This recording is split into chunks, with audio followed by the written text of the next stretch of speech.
If your business cannot survive without you, do you really own a business or do you own a job? It is a question many entrepreneurs never ask themselves.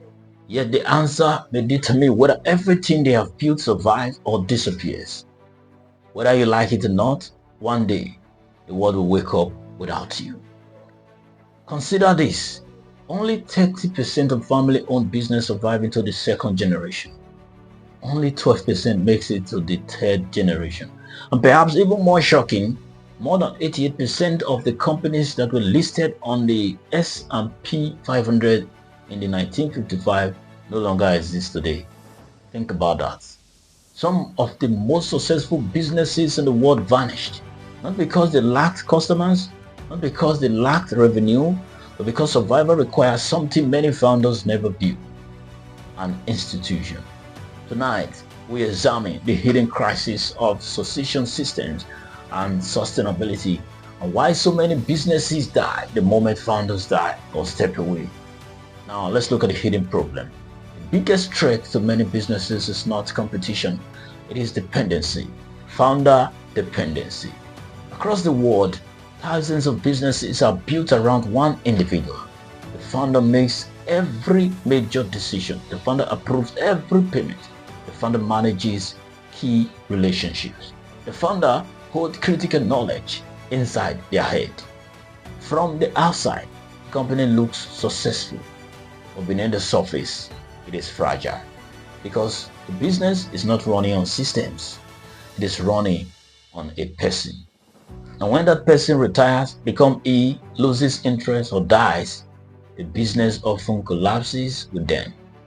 This is where many entrepreneurs make a critical mistake.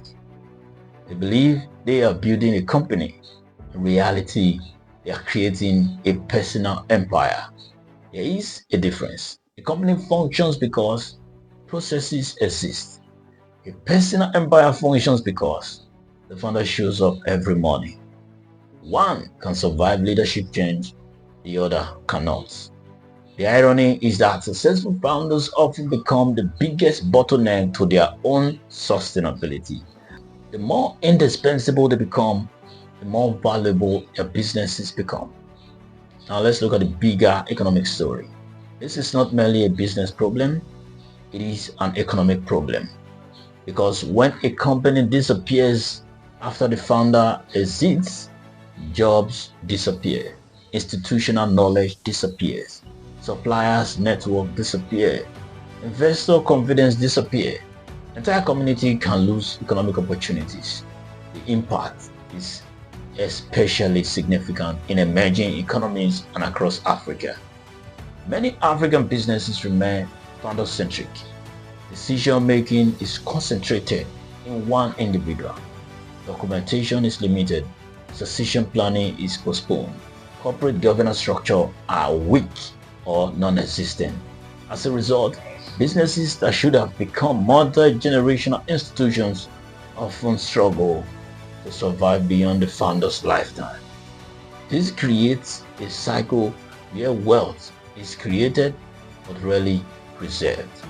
Economic value is generated but not institutionalized, and businesses that could have lasted a century disappear within a generation.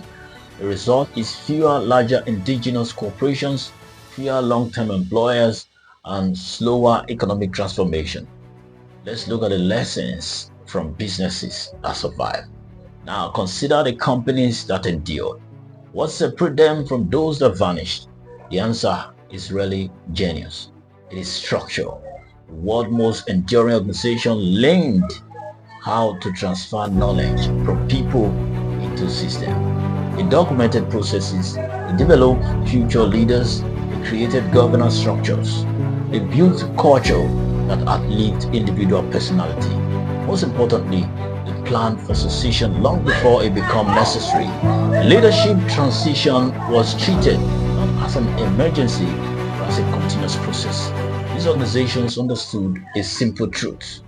Great founders build products, great institutions build leaders. The strongest companies are not those with irreplaceable founders. They are those where leadership can change without destroying the business. Because the goal is not to make one person indispensable. The goal is to make the organization resilient.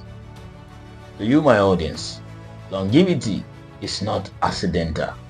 Businesses do not survive for generations because they are lucky.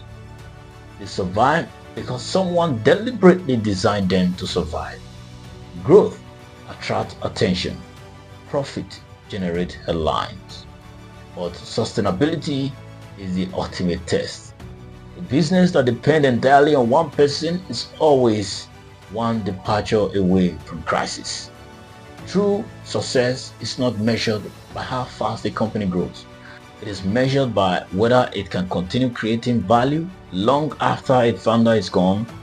And that brings us to the final question. Could your business still function for 1 year if you disappear tomorrow? If the answer is no, then perhaps the real work has not yet begun. Because businesses that depend on one person rarely survive that person's departure. And the difference between a company and a legacy is whether the institution can outlive the individual who created it. If you found this analysis valuable, let us know in the comments. Are you building a company or simply creating a personal empire? Don't forget to like, share, subscribe, and turn on notification for more deep insight into business, leadership, economic, and the force shaping our world. I am Joseph Osayamoyi Igwanre, aka Jojo the Money. Thank you. I'll see you in my next post.